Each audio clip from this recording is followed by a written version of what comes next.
Assalamualaikum warahmatullahi wabarakatuh. Alhamdulillahirabbil alamin. Allahumma sholli wa sallim wa barik ala sayyidina Muhammadin wa ala alihi wa ashabi ajmain. Amma ba'du. Anak-anakku SMP, siswa dan siswi SMP Unggulan Al-Falah, alhamdulillahirabbil alamin. Pada hari ini kita masih diberi kesehatan oleh Allah Subhanahu wa taala sehingga kita dapat menyimak kelas online pada hari ini. Mudah-mudahan pelajaran kita melalui kelas online ini diberikan ilmu yang bermanfaat oleh Allah Subhanahu wa taala dan kita tetap diberi kesehatan oleh Allah Subhanahu wa taala. Sebelum pelajaran ini kita mulai, marilah terlebih dahulu kita berdoa kepada Allah Subhanahu wa taala. Mudah-mudahan kita mendapatkan ilmu yang bermanfaat dan kita diberi kesehatan oleh Allah Subhanahu wa taala. Hala hadhihi niyah al-Fatihah. A'udzu billahi minasyaitonir rajim. Bismillahirrahmanirrahim. Alhamdulillahirabbil alamin. Ar-Rahmanir Rahim. Maliki yaumiddin. Iyyaka na'budu wa iyyaka nasta'in. Ihdinas siratal mustaqim. Siratal ladzina an'amta 'alaihim ghairil maghdubi 'alaihim waladdallin. Amin.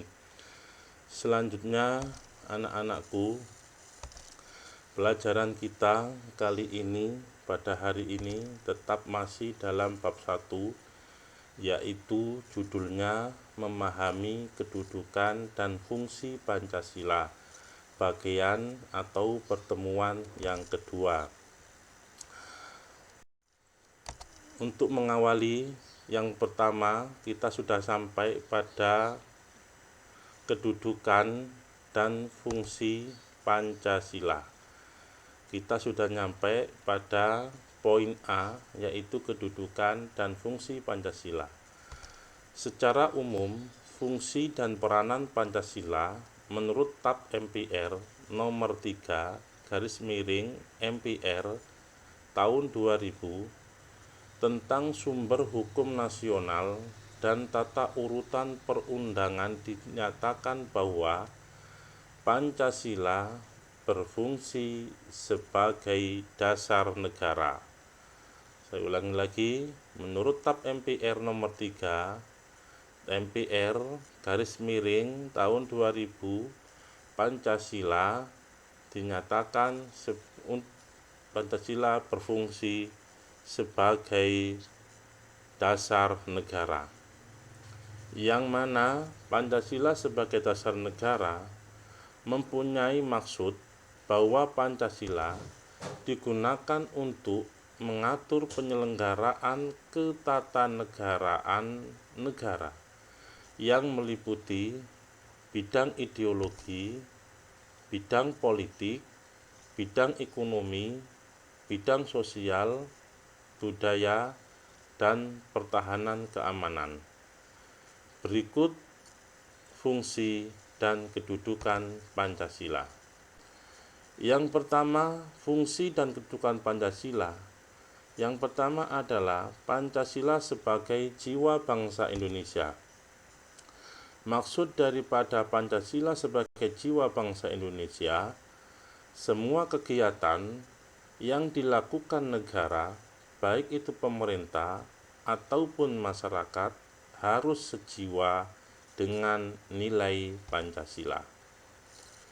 Yang kedua, Pancasila sebagai kepribadian bangsa Indonesia. Fungsi yang kedua adalah Pancasila sebagai kepribadian bangsa Indonesia. Sikap dan tingkah laku yang positif bisa dijadikan sebagai prinsip hidup. Prinsip itu kemudian menjadi pegangan selamanya.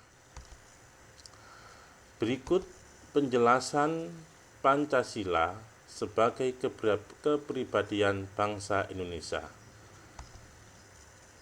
Pancasila sebagai dasar negara merupakan landasan dan fondasi negara. Dasar negara dijadikan pedoman dan arah dalam gerak langkah penyelenggaraan pemerintah negara. Dasar negara juga disebut dengan ideologi negara.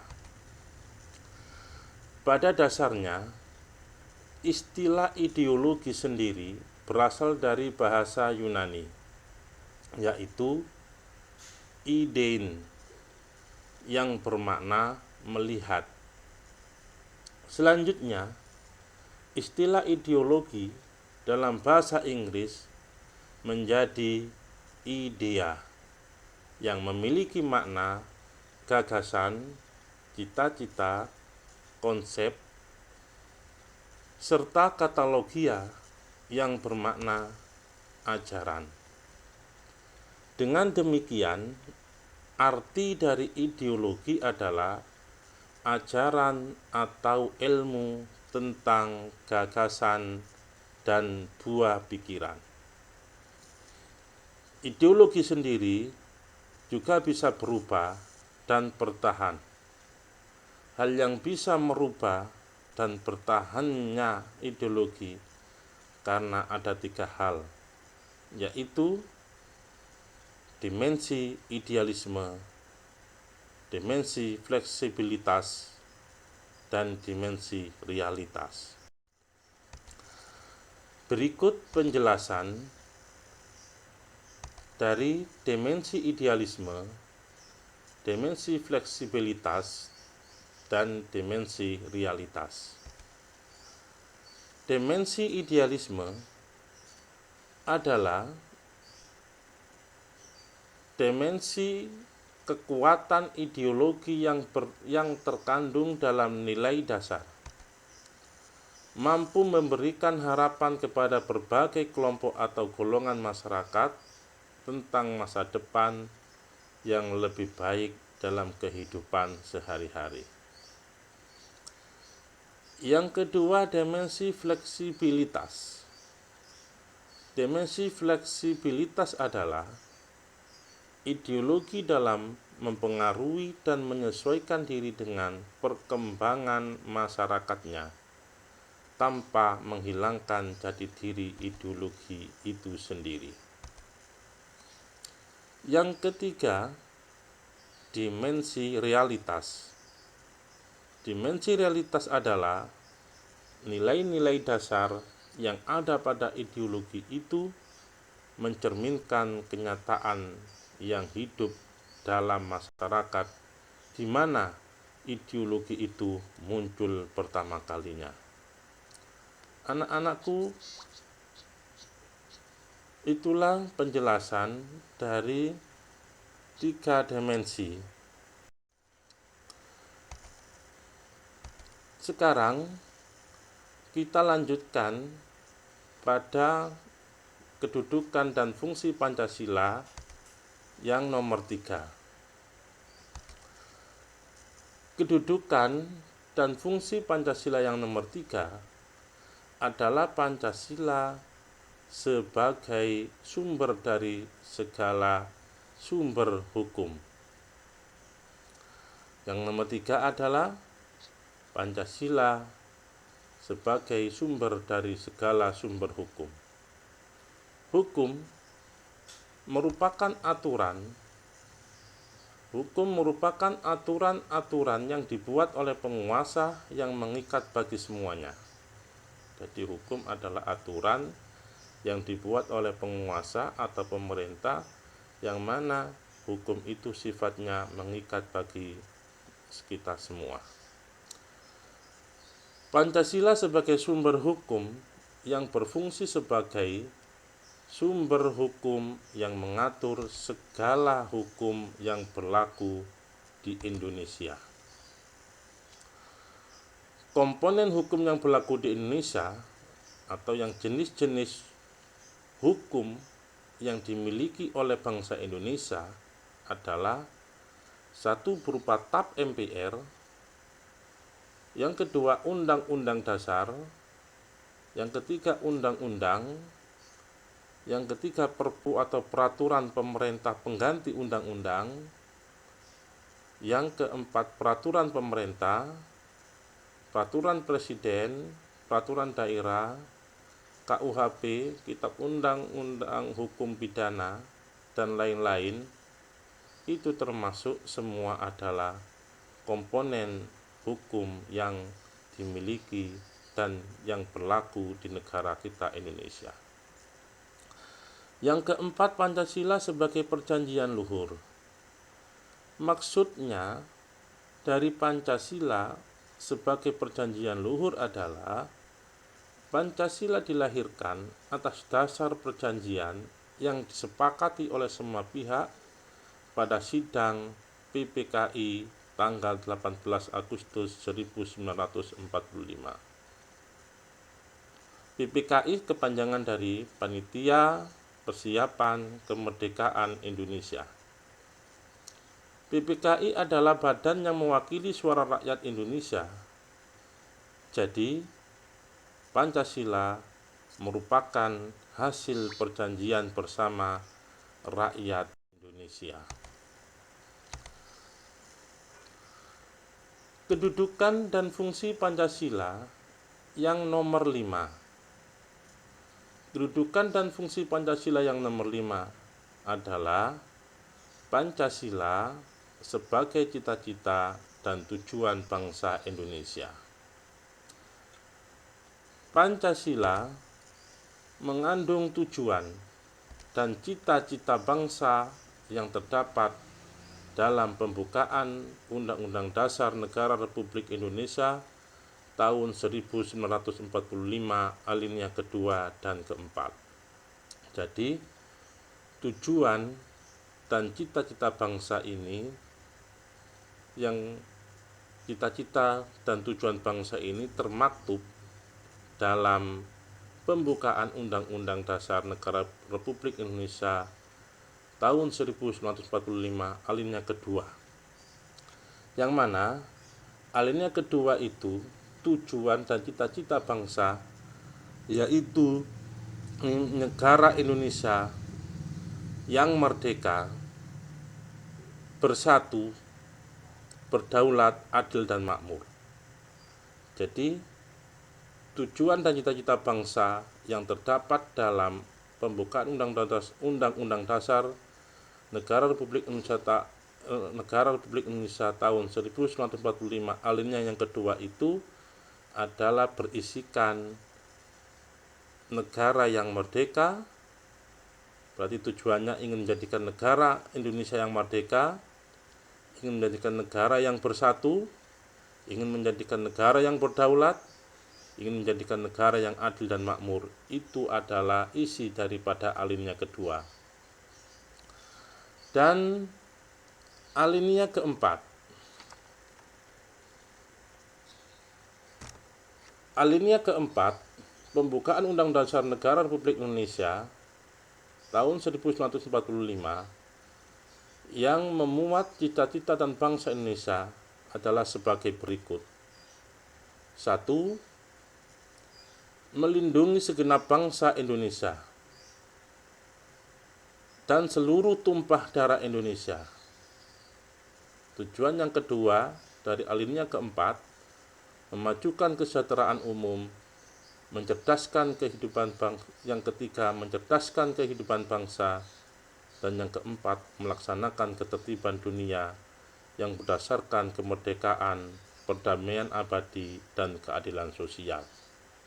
Anak-anakku, itulah cita-cita dan tujuan bangsa Indonesia yang ada pada pembukaan Undang-Undang Dasar Negara Republik Indonesia tahun 45, baik alinea yang kedua dan alinea keempat, yang mana ini nanti akan menjadi tugas kalian untuk menulis kembali isi dan tujuan cita-cita bangsa Indonesia yang terdapat pada alinea kedua dan alinea keempat. Selanjutnya kita lanjutkan kedudukan dan fungsi Pancasila pada nomor 6. Pancasila yang kedudukan dan fungsi Pancasila yang nomor 6 adalah Pancasila sebagai satu-satunya asas dalam kehidupan berbangsa dan bernegara. Pancasila merupakan satu-satunya asas yang dipakai dalam menjalankan kehidupan berbangsa dan bernegara. Pelaksanaannya harus dilaksanakan secara murni dan konsekuen. Yang ketujuh, kedudukan dan fungsi Pancasila yang ketujuh adalah Pancasila sebagai moral pembangunan. Maksudnya Pancasila sebagai moral pembangunan adalah Pancasila dijadikan kerangka, acuan, tolak ukur, parameter, arah, dan tujuan pembangunan nasional. Demikian pelajaran kita kali ini. Ada tugas dari Bapak, yaitu tolong disimak baik-baik. Tugasnya adalah salah satu fungsi Pancasila adalah sebagai cita-cita bangsa Indonesia. Adapun cita-cita dan tujuan nasional bangsa Indonesia tertuang dalam pembukaan Undang-Undang Dasar Negara Republik Indonesia tahun 1945 yang tercatat dalam alinea kedua dan keempat pembukaan Undang-Undang Dasar 45 yang sudah Bapak terangkan tadi. Tugas kalian adalah apa saja tujuan nasional yang tertuang dalam pembukaan Undang-Undang Dasar Negara Republik Indonesia tahun 1945 pada alinea kedua dan keempat. Artinya, tugas kalian adalah menulis apa saja tujuan nasional bangsa Indonesia yang tertuang dalam pembukaan Undang-Undang Dasar Negara Republik Indonesia tahun 1945 yang pada alinea kedua dan alinea keempat yang sudah Bapak terangkan pada subbagasan pokok, yaitu Pancasila sebagai tujuan dan cita-cita bangsa Indonesia atau cita-cita nasional. Kemudian tugas ditulis di buku tulis, kemudian difoto dan dikirimkan ke WA nomor saya 085100689975. Itulah tugas hari ini dari Bapak. Kami akhiri pelajaran kali ini, mudah-mudahan kalian mengerjakan dan secepatnya untuk difoto dan dikirimkan ke WA saya. Akhirul kalam, Wallahul muwaffiq ila aqwamit thoriq. Assalamualaikum warahmatullahi wabarakatuh.